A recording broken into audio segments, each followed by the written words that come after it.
Hello everybody, welcome to day 87 until I become a YouTube millionaire. I'm here a little bit later today. Forgive me, I'm a little tired. I know there's a lot of background noise too. I have the air conditioner going because it's kind of hot in my room for some reason. But I wanted to talk a little bit today about a scientific paper that I had written back a few years ago when I was bedridden, recovering from my bypass surgery in my right leg in order to save my foot. They did it a while back. This scientific paper that I wrote, I did with the aid of MATLAB, Mathematical Applications Laboratory. It's a computation engine that you can get for your computer. Pretty lightweight, but it's very powerful though.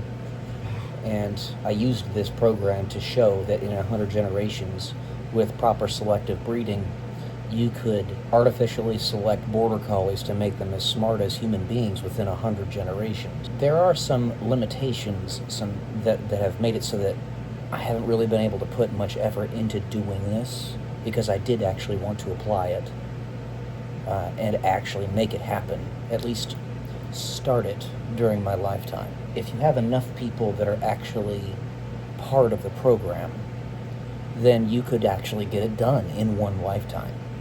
But just saying 100 generations instead of a single or 5, whatever, because you'll have like 5, 6 dog generations over the course of a singular human life. So we live really long compared to them. But you can find the documents at figshare.com. I don't hide them, they're all publicly available. It's even been cited once. Ways you select, basically what you want to do is you want to develop a robust intelligence test for the doggo.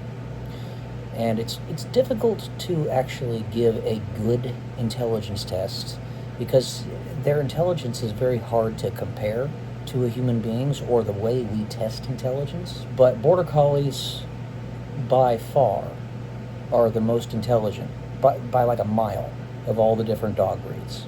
That's why I have border collies, because I was actually trying to do this experiment. I still am. You gotta have crazy dreams if you want to accomplish new things. Give the brain babies to the world that you think you can make.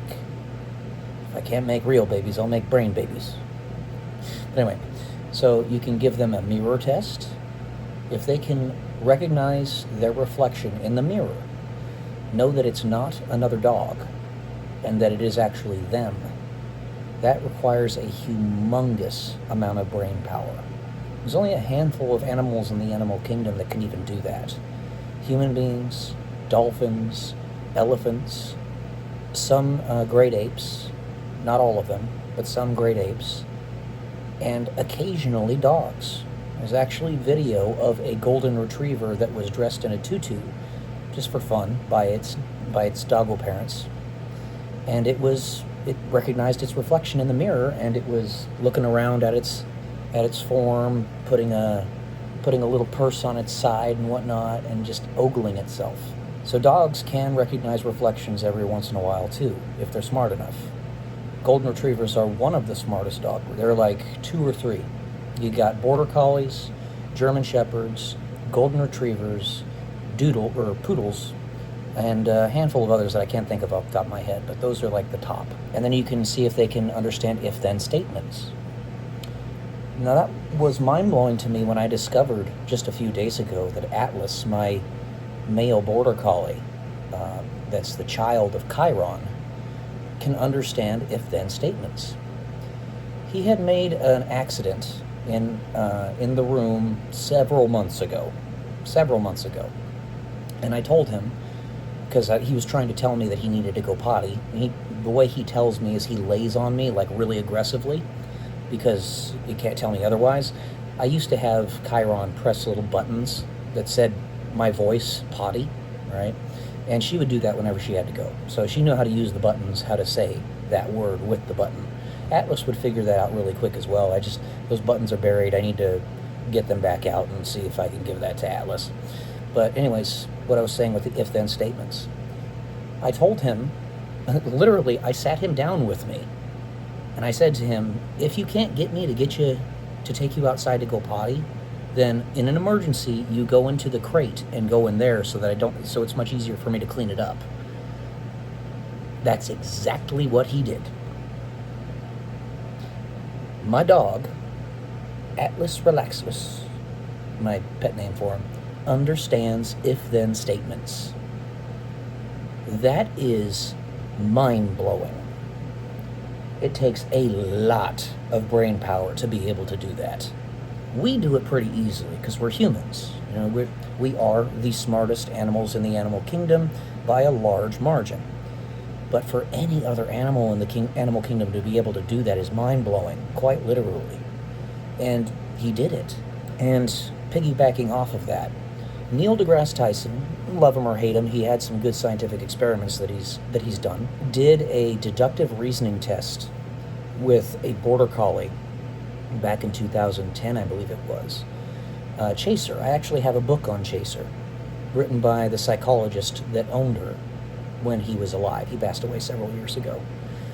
This dog, Chaser, had a herd of 1,200 toy animals. It knew the names of every single one of them.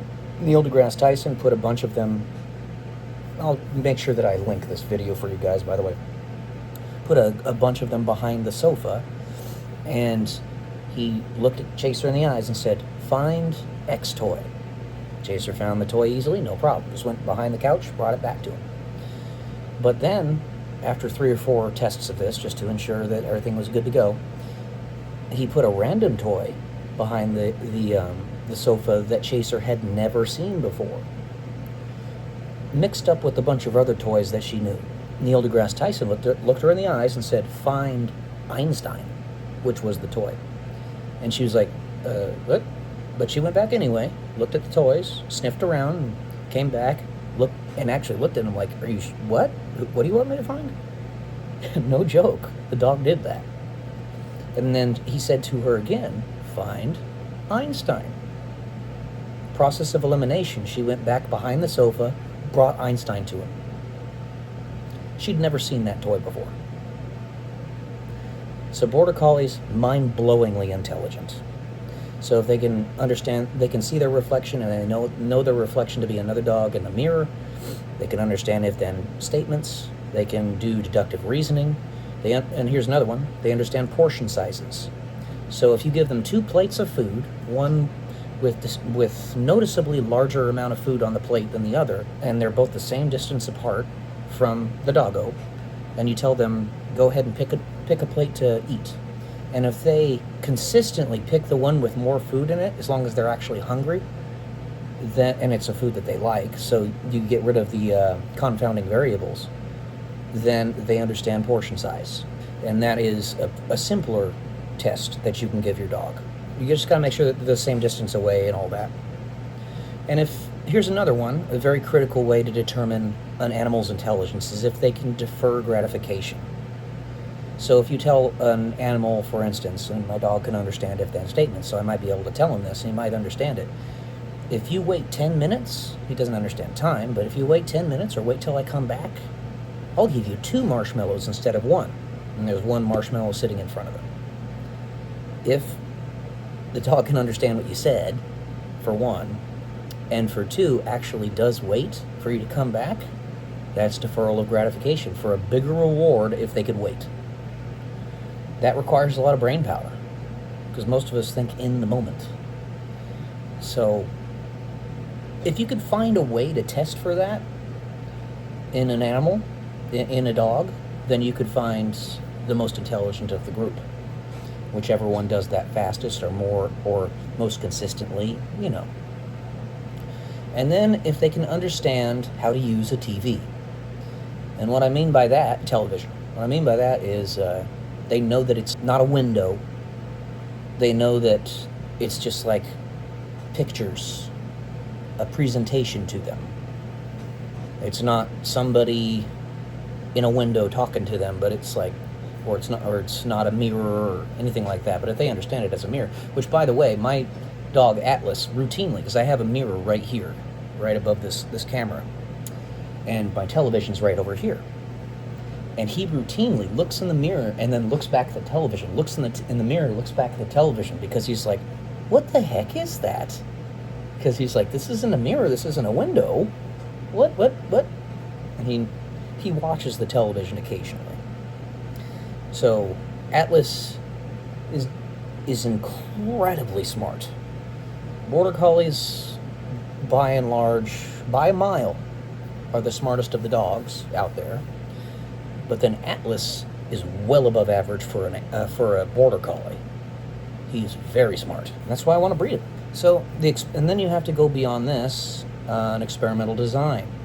The limiting factor as to why I haven't done anything else with this so far is I haven't been able to gather people that are willing to do it with me. I need at least 10 groups of individuals that own Border Collies that are willing to conduct this experiment, a male and a female Border Collie. So we can have 20 total Border Collies, each having litters of Border Collies, so 10 females in there, all having litters of Border Collies, at least 2 litters, 2 plus. The more litters you have, the more of your gene pool, or the more selection opportunity you have. And each generation, 2 Border Collies breeding together have a litter of 10 Border Collies. It's usually like 6, because they have smaller litters than most dogs. Probably because they're so smart, no joke. 10 Border Collies, and then, okay, they're all about average in that litter, so you have another litter, and then, okay, there's one that's a little bit smarter than the other ones. Put him aside, or her. Another litter, etc., etc. The more litters you have, the more chances you have of finding a really smart one. Now, a normal distribution, like I was talking about in my previous video, the more rarefied the intelligence, obviously, the less likely it is going to occur.